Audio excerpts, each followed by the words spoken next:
এখানে আমি আপনাকে একটা হিস্টোরিয়ালের কথা বলি। আমার একটা মনে আছে যে আওয়ামী লীগের সময়ে আমার নিজের এক কাজিন, সে স্কুলে পড়ে তখন শুনলাম যে তারা ছাত্রলীগ কর্মী নেয়। তাদের কাছ থেকে শুনলাম, খুব বিচলিত হলাম। ছাত্রলীগ কর্মী নেয় মানে এটা কি? মানে একজন কিশোর যে, মানে দেখেন এটা কিন্তু এমনি অ্যাডোলেসেন্ট, খুব খুব সেন্সিটিভ একটা সময়। রবীন্দ্রনাথের কথা ছিল না, এক বাও মেলে না, মানে আমি কিশোর নাকি আমি কিশোর নামে বুঝি না। একদিকে শিশু হতে চায়, আরেকদিকে মনে হয় আমি যুবক হয়ে গেছি, সব কিছু নিয়ে আসবো। তো আপনি সেই সময় কর্মী করেছেন। আচ্ছা, খুব প্রবলেমেটিক। কিন্তু একটা সময় বাংলাদেশে বামপন্থীরাও কিন্তু এই ধরনের কর্মী নিতেন, যদি আমি ভুল না করে থাকি।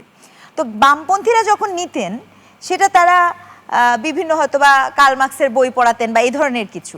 কিন্তু ছাত্রলীগ যখন নিতেন, তখন কিন্তু গল্পটা এরকম ছিল না। কারণ আমি জিজ্ঞেস করেছিলাম যে নিয়ে এদের করে কি। ও বলছে ও যে স্কুলে পড়ে, ও বলছে যে ও 3 দিন স্কুলে যায় নাই। কেন? তার কারণ ও পড়তো তখন ক্লাস 8-এ। 10-এ পড়া বড় ভাই ওকে খুঁজতেছে যে ওই কর্মী বাহিনীতে নাম লিখতে হবে। এখন আমি জিজ্ঞেস করলাম যে তুই 3 দিন ধরে সে স্কুলেই যায়নি ভয়ের চোটে।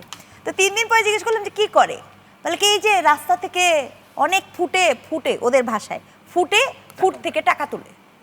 মানে কর্মী বাহিনী নেওয়া হয়েছে ফুট থেকে টাকা তোলার জন্য। সেই টাকা কত? 20 টাকা 30 টাকা করে ফুটের টাকা, এবং ফুটের টাকার চাঁদার বিশাল অঙ্ক। বিশাল। এটা কিন্তু 2015 সালে একটা কথা বলেন। দেখেন, এটা কিন্তু কিশোর গ্যাং আসছে। আপনি পরে রাজনৈতিক দল কিভাবে আসে।